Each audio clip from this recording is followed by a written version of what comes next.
cao này chị cô duyên lên trong cao lên cho ca xe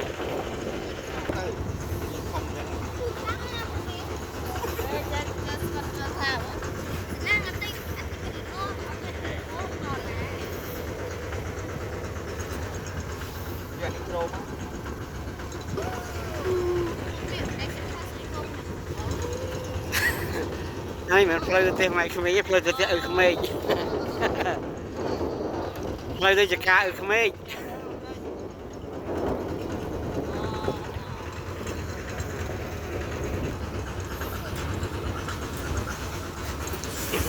nào có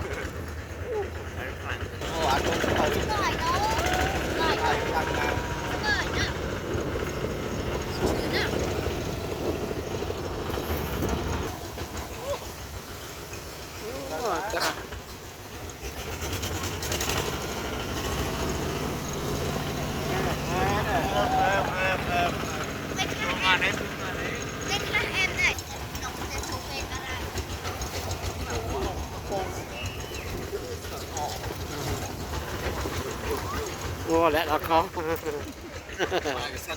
đấy vài con gì cá một bot sẵn này hello chị cô Yun như này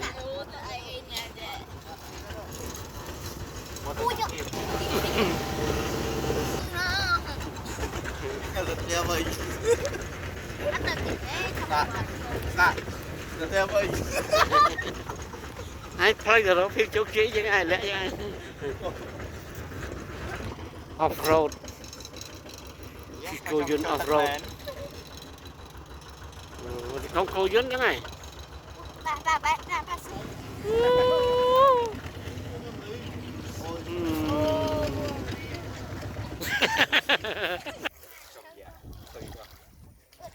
cho lên chắc cam play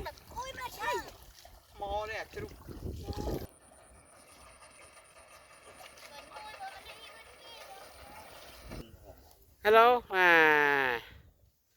everyone look at my camera baby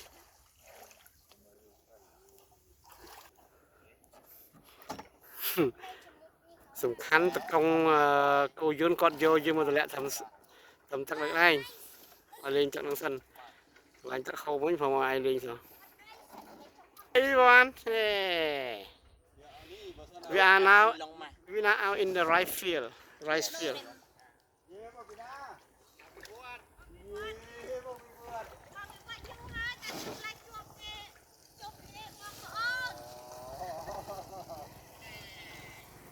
vô khmei lẽ nó lại lên chắc ạ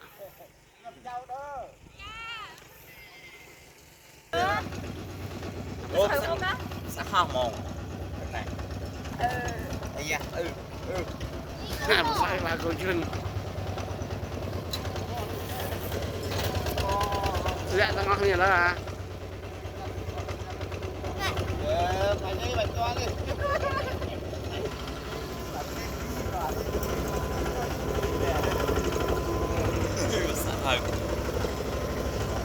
bên đi đúng con em siêu không bị rip liền con này